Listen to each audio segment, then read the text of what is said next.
Alright, thank you so much, Mona Miraftab, and also thank you to Sister Khanum Najati for your beautiful poem. Please recite aloud salawat for these ladies.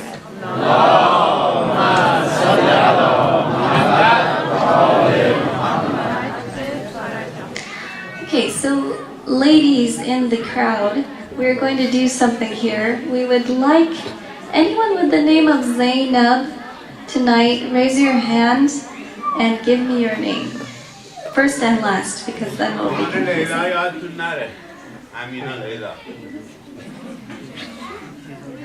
There has to be at least one Zainab in this. You don't have to ask the person.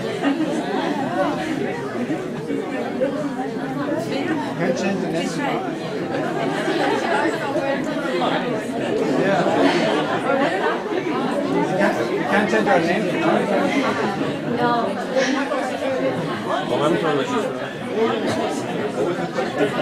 Really, only one Zainab. Wife is Zainab, she's out of country.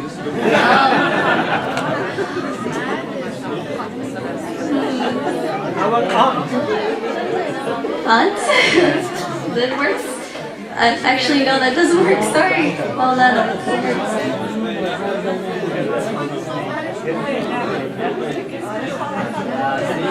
Last name. Can I get the last name? Mamdani. Oh, I have Zainab Mamdani. I have her. Yes.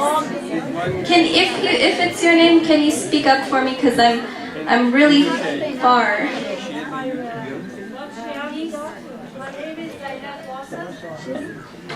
Zainab Qasim. Thank you.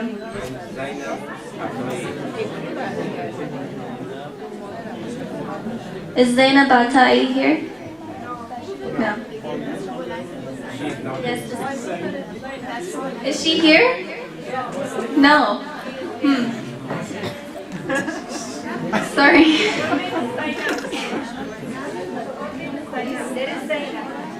Can I get a last name?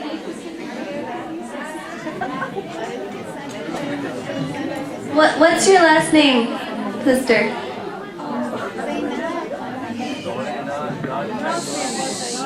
Nasri.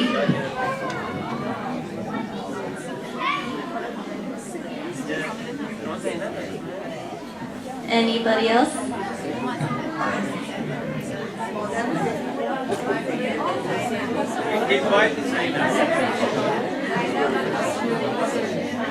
If they're here, that works, but if they're not here, it doesn't work. I'm sorry. Okay, so 3 Zainabs in the crowd tonight. For the barakah of that name, let's recite aloud salawat.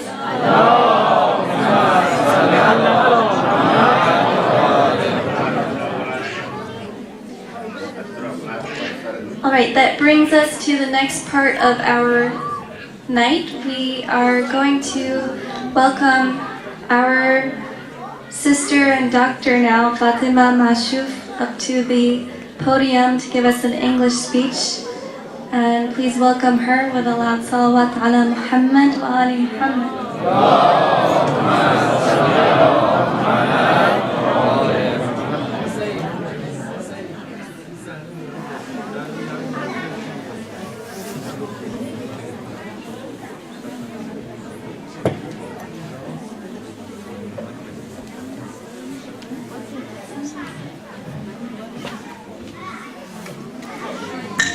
Assalamu alaikum, everybody.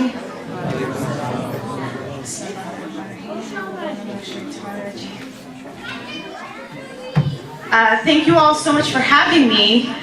I just learned I'm a doctor, though. I'm a lawyer. I can't write you any prescriptions. I'm so sorry.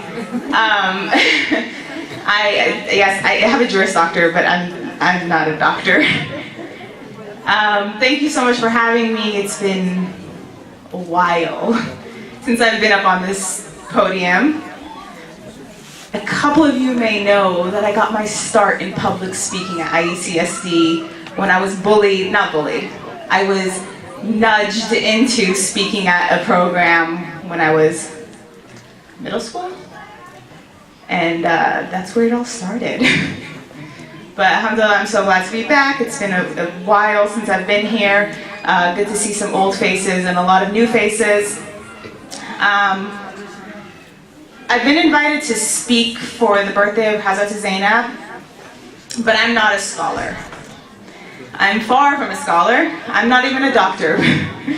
But I wanted to go ahead and share some of my life experiences from the perspective of a Muslim American woman.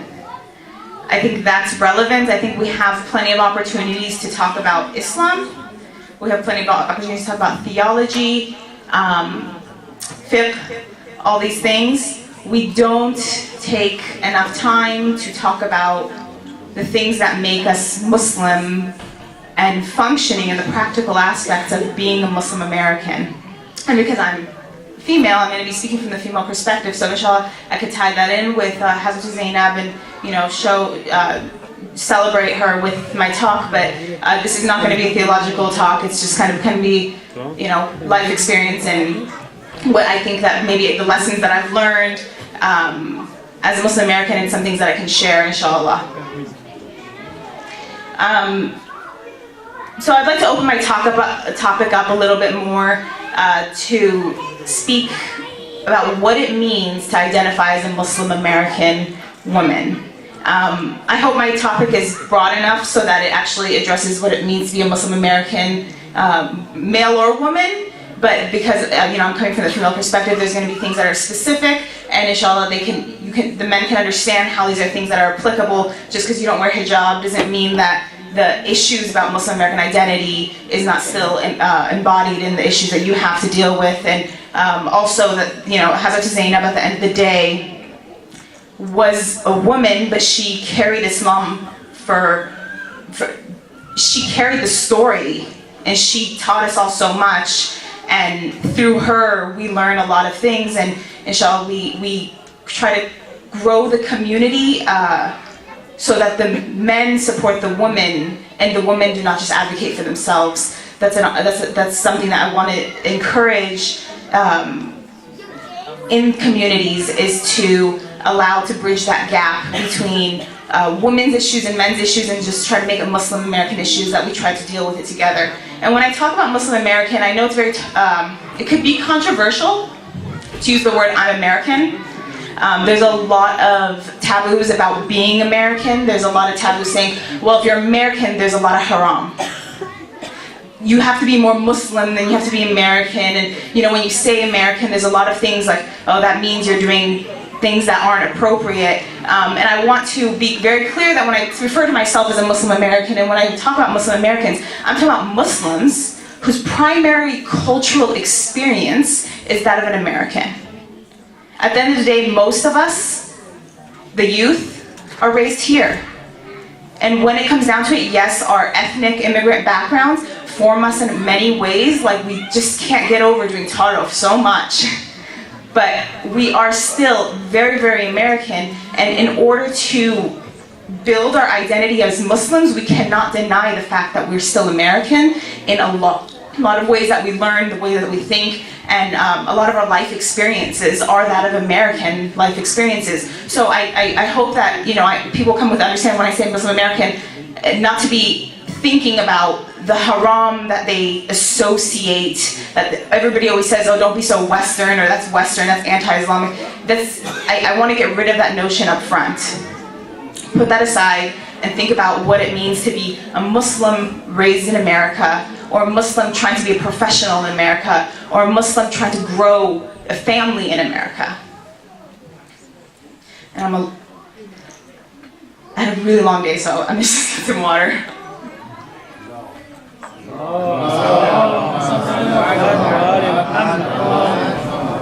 As a lawyer, we get really thirsty. We talk way too much.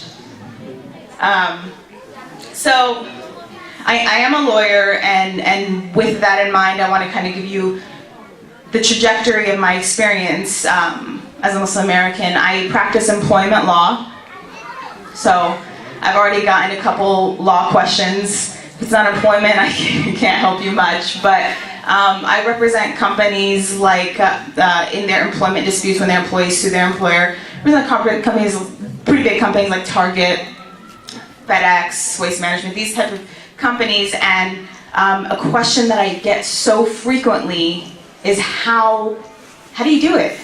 How do you wear hijab? How are you, like, don't they discriminate against you? How'd you get the job? Are you, like, how tough is it? Do they say things? Do your clients who are these big CEOs, they have an issue with your hijab. So that's kind of what I want to address here. I work for a law firm called Littler Mendelsohn. We have offices around the country. It's a really, really prominent law firm, and with that, I get really big clients. I do small clients as well, but those are the major, what my work is mostly. So with that in mind, I want to approach this idea of being a Muslim American professional. What does it mean? Just think about for 1 second, what does it mean to you to be a Muslim American? I don't think we focus on this. I don't think we think about this. What does that mean for my identity? What does that mean for my actions? What does that mean for how confident I am in the decisions I make on a day-to-day basis? Do I make it out of fear of being too Muslim or being too American? Have I gained confidence in my identity? Because if you do not have identity, if you are not firm in your identity, there is a huge risk at losing things that are important to you. They start slipping away because it is hard to maintain your identity. It's hard to grasp. It is very easy to let who you truly are slip to the wayside and become something that isn't truly yourself, and before you know it, you don't recognize yourself. So what does it mean to be a Muslim American? I think it could mean one of 4 things.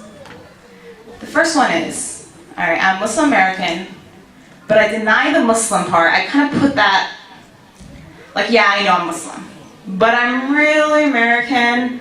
And the challenge with that, obviously, other than the Islamic, like, oh, and then you should have known better, and now there's hell, and all that. Other than that, there's a huge issue with trying to live your life knowing deep down that there is something, a part of you that you are denying yourself. Not only are you denying your Lord of what He's given you, but you are denying yourself so much of what the benefits are of your identity as a Muslim American. So that's not a good option. Saying, all right, I'm Muslim American, they kind of don't work well together, and it's hard to be the Muslim part, so I'm just going to adopt the American part. That's not an appropriate option. There's the other side. I'm Muslim. The American thing is they don't coexist, very difficult to do, and I spend more time denying the American aspect of myself than trying to coexist with it. And there's definitely problems with that, because you see a generational issue. Maybe if you are an immigrant and your identity is not rooted in the American culture, that's fine. But how long can you be part of society and deny what makes you American? How can you progress? How can you succeed if you are so busy trying to deny this other part of your identity? That's not a very good option either. Then there's there's 2 more options. The third being a part-timer. Part-time Muslim, part-time American. Like, I'm American when I go to work and when I, hang out with these friends, but I'm Muslim when I go to the masjid and I hang out with those friends. I don't think I have to explain the problems with that, but think about the internal strife one must feel. Forget the Islamic, like, yes, there's the hypocrisy and there's the challenges with that. But the internal strife you feel when you pretend to be so Muslim in front of some people and you're really doing things that maybe is inconsistent with your Muslim identity half the time, and then you go back with your Americans and you're doing things because you're like, I have to pretend I'm not really that Muslim. That's not a good option either. So it leaves us with the 4th option. This is the option I want to discuss. This is what I want to develop, and this is what I want to for us to think about. Coexisting. Muslim and American identity coexisting. Now, that's the ideal, right? You want to be able to take the best of both worlds. You want to take the true Islamic values, put aside the cultural things perhaps that are not really Islamic, they actually may be counter-Islamic. Take the American, take the good values, take the good things that at the end of the day, you may like steak more than fesenjun, like that's fine. Take the American identity, put aside the bad, coexist. Here's the problem with that. It's very hard to do because we are told day in and day out, these worlds do not combine. We are told so many times that if we are Muslim, it means we're not American. We're told so many times, if we're American, you're not really a Muslim, are you? I'm not just talking about the media. Obviously, what I'm saying, I feel like resonates really strongly in the media, but it's within our own families, it's within our own communities. It's like, oh yeah, they're really Western, or they're really Muslim. You know, there's this battle, and it's really, really hard to do, is to say, how can I have both of these identities coexist in a positive, beneficial way? So.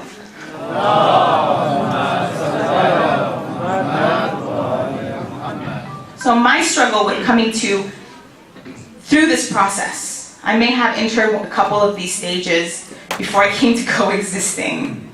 It is a process, and I want to emphasize, I really want to emphasize the importance of not judging one another while the process is happening. Supporting. Do not focus so much on nahi anil munkar that you forget that the person is going through a process, and to support them and to help them get from point A to point B in a way that does not shun them away from the process, what they're going through. And had I been shunned through my process, perhaps I wouldn't be here. So I do want to emphasize, when somebody is going through this process of figuring out how Muslim do I really want to be, we encourage, we support. We don't, I'm not saying you ignore the fact that something's going wrong, but you create a positive space for a person to grow and develop on their time with your support. So I went through this process, and I think for me, you know, my whole life I've been Muslim. And you know, you could talk about middle school and high school and all that, but I think the process really started getting much more clear for me when I was in college, and I was trying to learn a little bit more about like how strongly do I believe in my faith? Am I 100% convinced that there's no God but Allah? Am I 100% convinced that the Prophet was sent down from him? And I'm 100% convinced that the Quran is not just the word of God, but it is the truth. It is unadulterated word of God. That the Quran has to be true. So as I was going through this process of figuring out, like, fundamentally, am I convinced that all of these things are true? When I got to the point that I could not deny it, when I got to the point that I said, all right, fundamentally, I believe these three main things. And then, obviously, then the fact that the imams are infallibles. So 4 things. Do I fundamentally believe these 4 things? And once I came to the realization that I fundamentally believe these 4 things, around that time, somebody asked me, it's in college, it's an American, non-Muslim, somebody asked me, aren't Muslim women supposed to cover up? Oh, I wasn't wearing hijab at this point, sorry. Little side detail. Aren't Muslim women supposed to cover up? I said, yeah. She goes, well, why don't you? And I responded, well, frankly, I just don't have the courage. It just takes a lot. I'm not gonna argue it's not required. I'm not going to argue that I don't believe in Islam being an unadulterated version, as the Quran says. I'm not going to argue that my maraja are wrong.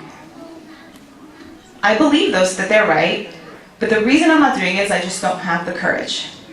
And around that time I believe it was Arain, around that time. And I remember once I said that out loud, and I admitted the reason that I wasn't wearing hijab was simply the fact that I was being a coward, I came to the realization that I'm ashamed that Hazrat Zainab went through what she went through. And then I say it's too difficult for me to practice my faith.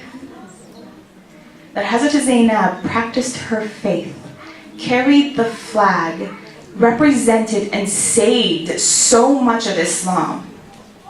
And I say, it's too difficult for me to wear hijab. I mean, that in light of that, it's a joke.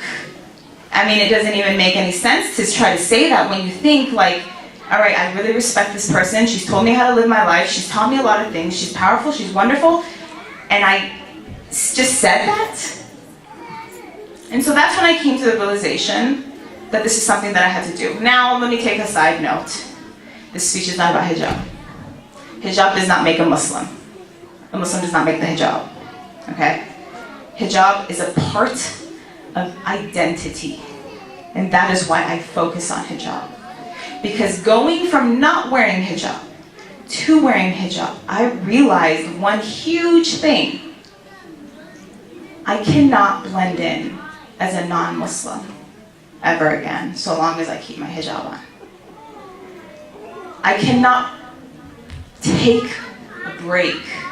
I'm driving for the first couple of weeks with my hijab on, and I'm like, I can't speed and cut people off. I'm a Muslim now.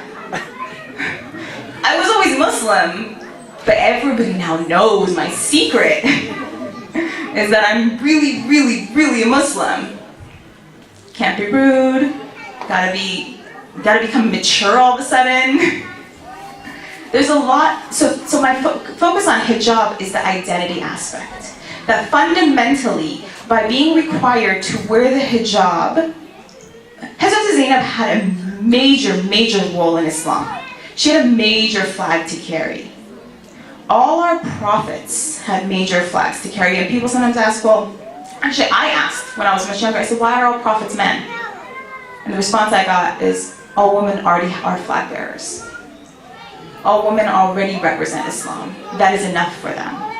They represent their families, and they represent Islam wherever they go. We don't need to put the burden of being a prophethood upon women as well. And so, starting to wear hijab, I realized, okay, now I have this whole identity thing that I really have to think about. I really have to think about how do I and I didn't know this going into it. I was like, all right, I believe in hijab, so let's do it. Rather than like, all right, I'm ready to commit myself to 24 hours whenever I'm in public to be identified, to be spotted from a mile away as the one, as a Muslim. That's very difficult. So, I have it for a couple of years, and then it becomes time to apply for law school. This was an interesting stage in my life because I told people I want to go to law school, and well-meaning people within my own community and outside of the community, out of genuine concern, would ask me, well, can you really get a job with hijab as a lawyer?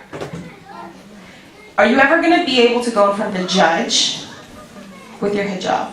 Are you able to convince a jury, 12 random people, that to listen to your case and side with your client when they don't like you? Valid questions. Lucky for me, I'm extremely stubborn and I didn't listen to it. But certainly valid questions. Can we do these things with the hijab? So it became time for me to write my personal statement, and a friend of mine said, do you guys have to do personal interviews for law school? No, just write a personal statement, application. She was like, oh, that's good, because then they won't know you're Muslim.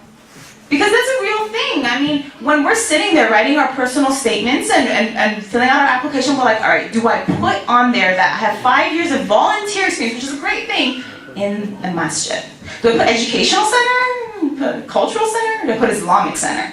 We sit there scrutinizing our applications to be like, how Muslim am I gonna make myself when I just give them this piece of paper? And it is a challenge that people face.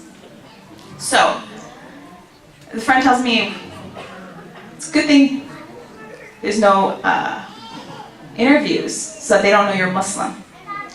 So then I go to write my personal statement. And I make a decision that, now that I think back on it, I think fundamentally changed my career path and my identity. I didn't know it at the time. My first sentence in my personal statements, and all of the personal statements I wrote, was, my friend told me, good thing you don't get interviews for law school so they don't find out you're a Muslim. I don't know if that, I don't know if I was doing it intentionally because I was trying to formulate my identity, but I knew I had to own up to this by that point. I knew that it was who I was, and with the hijab, it doesn't matter how, if I hide it for a week, a month, you know, it's all paper, they don't see me. It is who I am, and maybe I'm stubborn enough to just put that as my first statement.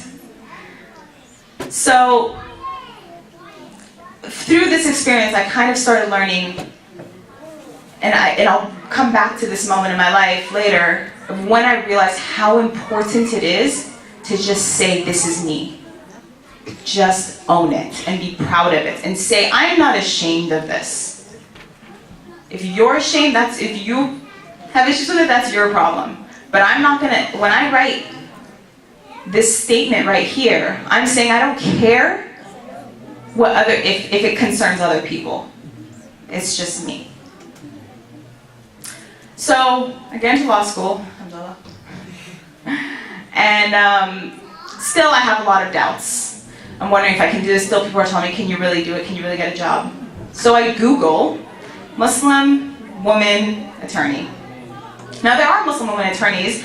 Most of them don't wear hijab, and the ones that do wear hijab generally are working like civil rights or immigration, something that is very immigrant friendly, something that is very public interesty, not for corporations, right?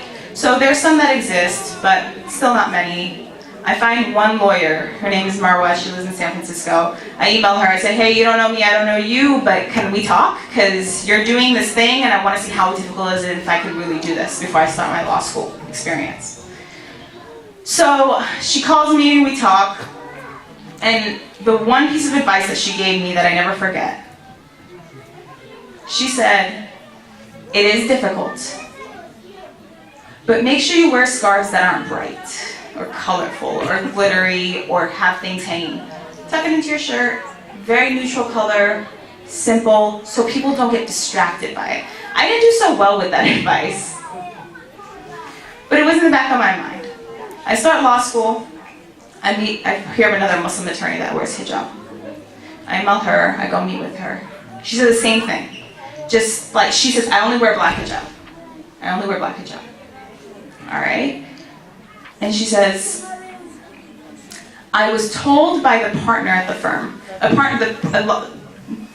partners are the highest level in the law firm. You aspire to become a partner. One of the partners told me, she said, here is who's gonna make partner first. White male, white female, Asian male, goes down the list. Last person on the list, Muslim female is gonna make partner. You're not gonna make a partner here. Still, I mean, she said there was still some benefit. She said, you know, now that they've hired me as muhajjaba, they've actually hired a second muhajjaba. Still though, we're not making partner. We're not gonna make partner. We've been told we're not gonna make partner. Concerning, but at least, hey, I know two muhajjabas who are in great law firms and successful. Still huge barriers though. So then I start my summer internships through law school. And my first summer internship, day one, I walk into the building, the main head attorney walks by, sees me, says, come to my office. Go to his office, and he says, I don't pray here. You can't either. Which any lawyer would tell you is legal, but I'm a summer intern. And then he goes on to say, I support Israel. Do you have a problem with that?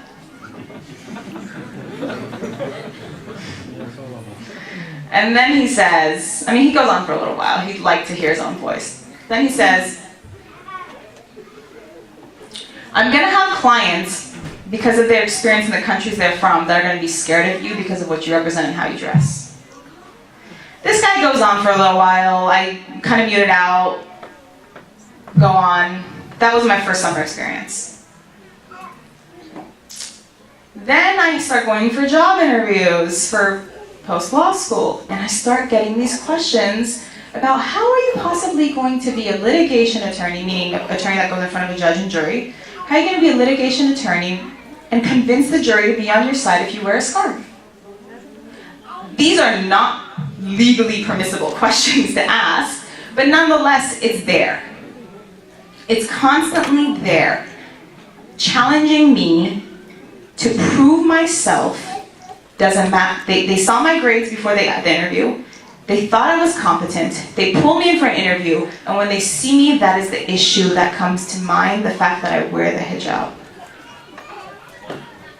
So then I kind of start getting tired of this, and I go to an interview that's kind of my last best shot. It's my dream job,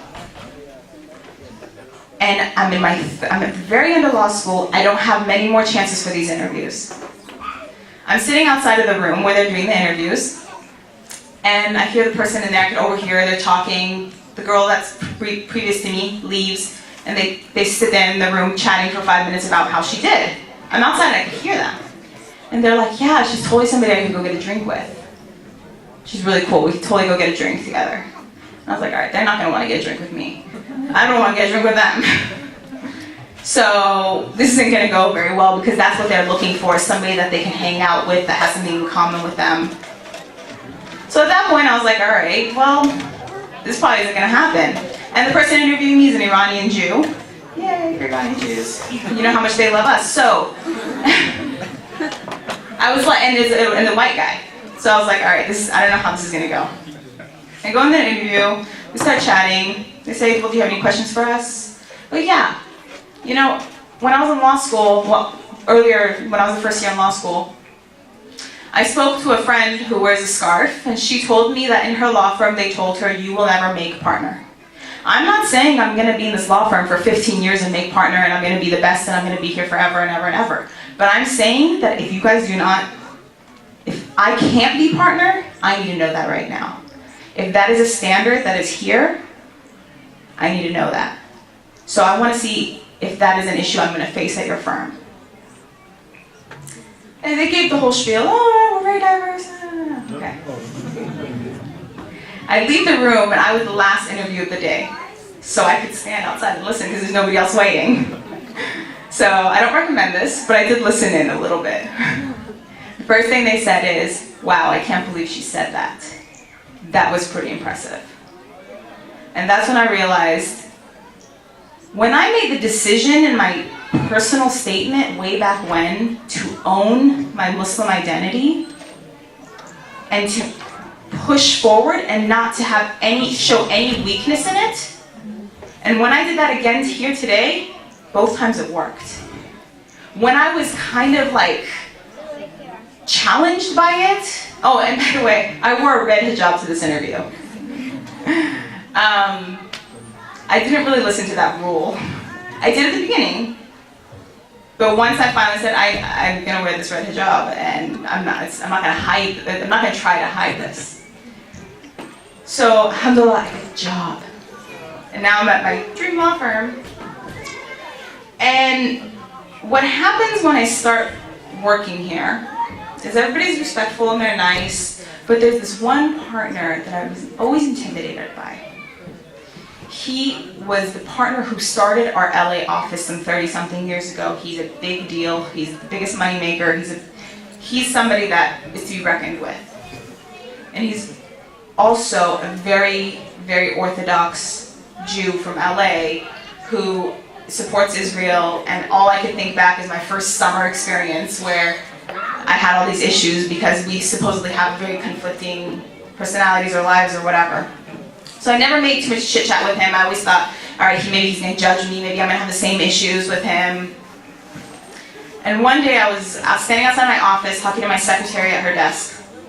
He walks by and I'm wearing a turquoise scarf with butterflies, if you could believe it. He's walking by my secretary and he stops and he goes, "I'm really proud of you." I was so confused. I was like, "Well, what do you mean?" He goes, "I just heard that there's only about 4 or 5 of you guys that wear the hijab scarf, that cover up, and are lawyers in California." I was like, "Yeah, I mean, there's some that do like immigration and stuff, but there's not many of us."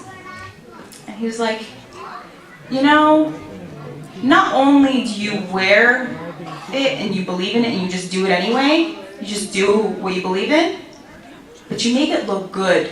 And I'm wearing a turquoise scarf. He's like, "You look professional, you appear here every day, and you represent yourself with confidence." And then he said something like, "You know, my wife covers up too." And I was like, "Yeah, same thing." He's like, "Yeah, modesty, right? Yeah." And then he says, "I was talking to my rabbi about whether I should wear the cap, the yarmulke. And he was telling me, you know, it may be hard for your clients, they're big companies, you know, you're an older man, don't worry about it. It may be confusing for your clients, so don't worry about it. So I don't wear it. But I always think that maybe I should, and you do." And I will never forget that experience, because I did not wear the cream scarf that day and tuck it into my shirt and be ashamed of it. I owned it completely. I wore the brightest scarf I own, and I was able to display confidence in it that way. And that confidence did the speaking for me. I did not have to explain to anybody at this law firm how I'm going to make it work. How are you going to go in front of a jury? How are you going to go in front of a judge? Nobody has ever asked me that. Nobody has challenged it.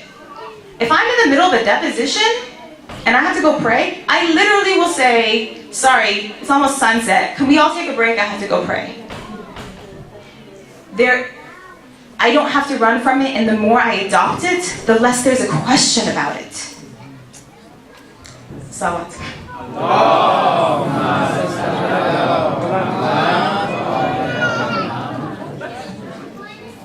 Fun little side story is that I've now become a resident trucking expert in my law firm, where my clients are these major trucking companies, all from like southern, white, rich families, and never have the partners try to hide me from the clients. They always say, "Come to our client meeting. We're going to meet a new client, come with us." They don't even think twice. I don't even think that they realize the issue, the conflict that may arise.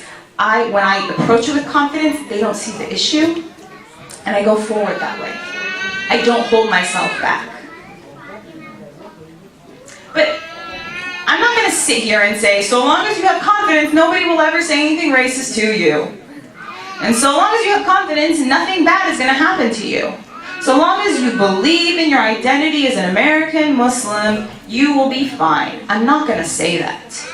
A couple years ago, 2 Muslim women were kicked out of a courtroom for wearing their headscarf in front of the same judge. I think they weren't related. I think they came at different times.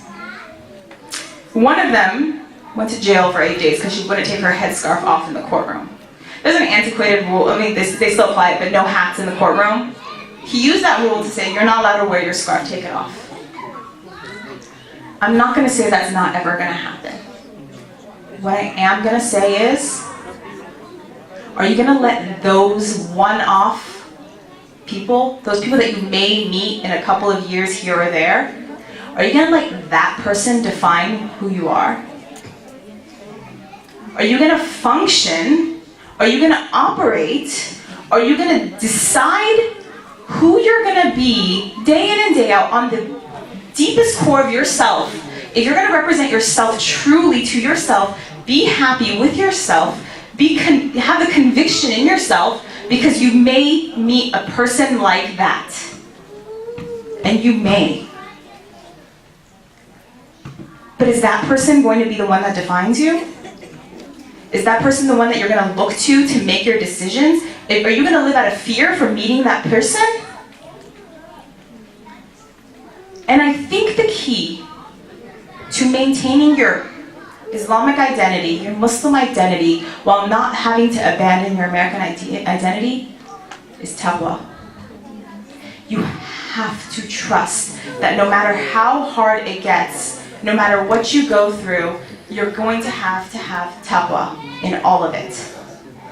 You cannot start doubting that. And when it gets hard, when you don't get that job time in and time out, you don't abandon yourself, and you don't abandon God, and you don't abandon what makes you you and what makes you true to yourself. And you hold on to your taqwa to remember who you are. And Hazrat Zainab, I mean, I don't have to tell you about her. We all know she never stepped down. She always persevered. And in death, she only saw beauty. Because she stayed true. She taught us to stay true. She taught us to tell our stories to one another, to encourage one another. And that is why I am here today, is because when I needed to find somebody to tell me that this can be done, it was very difficult to find somebody. So inshallah, I hope that this storytelling process has been effective, that you've gained something from it, inshallah. Please keep me in your prayers, keep my family in your prayers, and please recite salawat.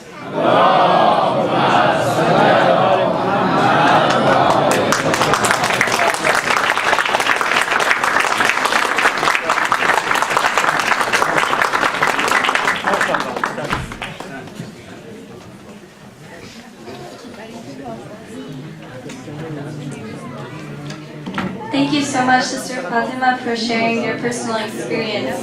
I know a lot of us are at different stages, and you know, it's really helpful to hear someone who aspired and talked about a little bit of what she had to deal with getting to the point to where she's at and continues to grow, inshallah. So please again, one loud salawat for her.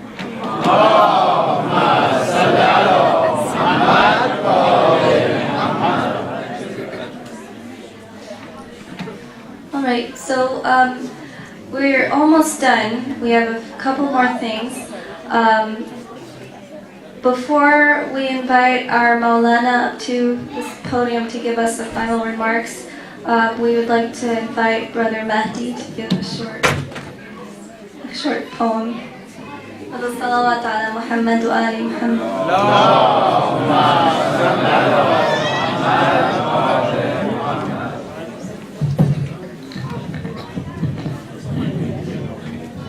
سلام علیکم. میدونم خسته شدین، ولی کم من سریع تمام کنم بهتون.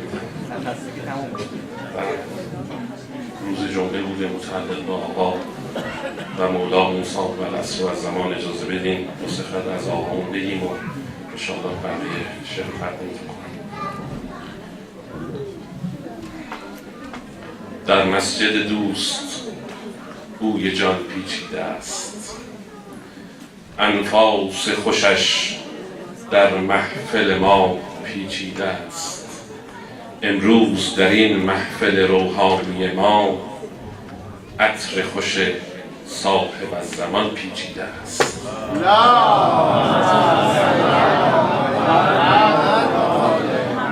ما حلقه اگر بر در مقصود زدیم، از بندگی حضرت معبود زدیم. این التفات ما به دوست امروزی نیست، یک عمر دم از مهدی موعود زدیم. تعجیل در فرج حضرتش صلوات بلندی محبت فرمایید.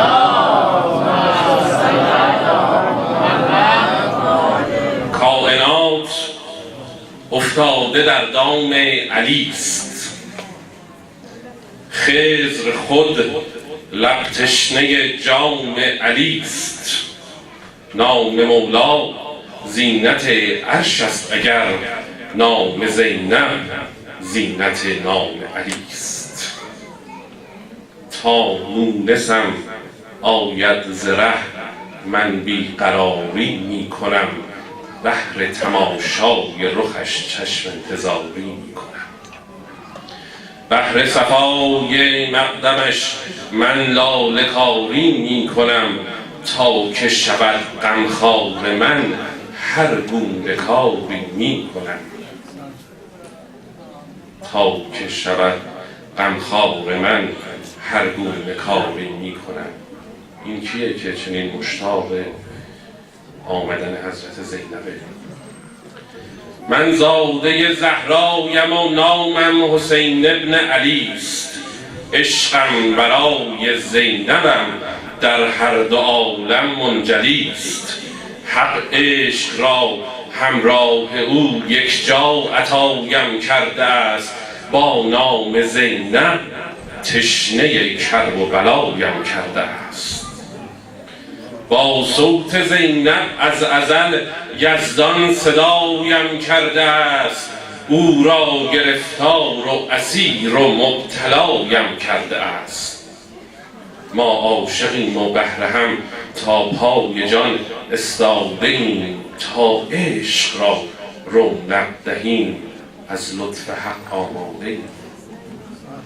حق بار دیگر کوثری اهدا به طاها می کند، عشقی که دارد بر علی این گونه افشا می کند. این نازنین این جمع را هم مست و شیدا می کند، او چشم خود تنها به روی چشم من وا می کند. او زینت بالاترین مخلوق این عالم علی است.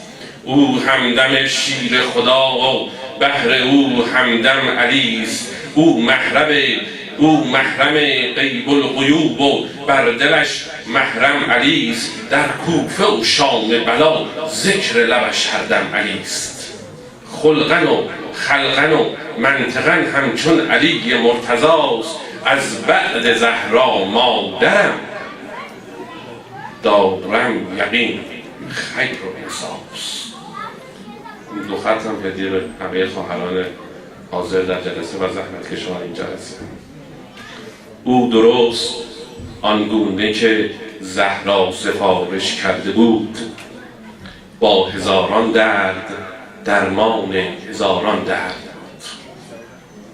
کربلا تا شام زینب ثابت کرد بر همه، میتوان چادر به سر هم مرد تر از مرد بود.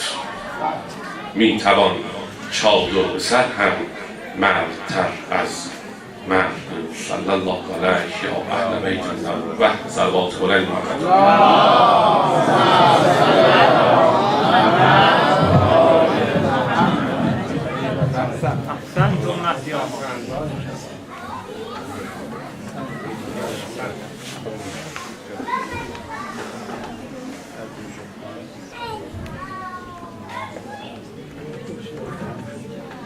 One more salawat for our brother Mahdi.